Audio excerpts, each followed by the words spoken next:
అన్నా కొన్ని హ్యాండ్కి వాటర్ వేయవా అన్న? ఏమేం తమ్ముడు? ఏం చెప్పాలన్నా? తినకనే చేతులు కడుక్కుంటున్నావు అంటే 2 years బ్యాక్ నాకు పిల్లతో నాకు బ్రేకప్ అయిందన్న. ఇవాళ వచ్చి నాకు సెకండ్ ఇచ్చిందన్న. ఇద్దరం పోట్టుకొని ఇంకనే చేతులు బ్రేకప్ అయిన అమ్మాయి నీకు చేయి కండి ఇచ్చినందుకే చేయి కడుక్కుంటున్నావా? అవునన్నా. చేయి కలుపుకోవాలి కానీ దానికి చేయి కడుక్కుంటా ఏంటప్పుడు? ఏం చెప్పాలన్నా, చక్కగా చాక్లెట్ లో లాలీపాప్ ఇచ్చి ఒకటి లావ్ అయిపోయినా అన్న. ఆ బాధ నాకు తెలుసా అన్న.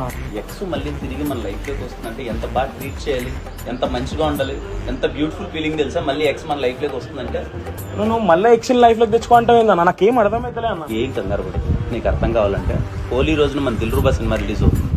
మన ఎక్స్తో మనం ఎలా ఉండాలి, ఎక్స్తో మళ్ళీ ఎలా ఫ్రెండ్షిప్ చేయాలి, ఎక్స్ మన లైఫ్ లోకి వస్తే ఎలా ఉంటుంది అన్నది చాలా బాగుంటుంది. ఇప్పుడు నీ ప్రజెంట్ లో ఉంది కదా, నీ లవర్తో నీ ఎక్స్ లవర్తో కలిపి 14th దిల్రుబా సినిమాకి వెళ్ళి ఇద్దరు తీసుకొని రావాలా? ఇద్దరు వేసుకున్నారు దోలు తీరుకో, అంతేనా? ప్రశాంతంగా పెట్టుకోవాలి. గైస్ మీరు కూడా 14th దిల్రుబా మూవీకి వచ్చేయండి. మిక్స్ ను కూడా మీరు తీసుకొని రండి. ఏమంటున్నా?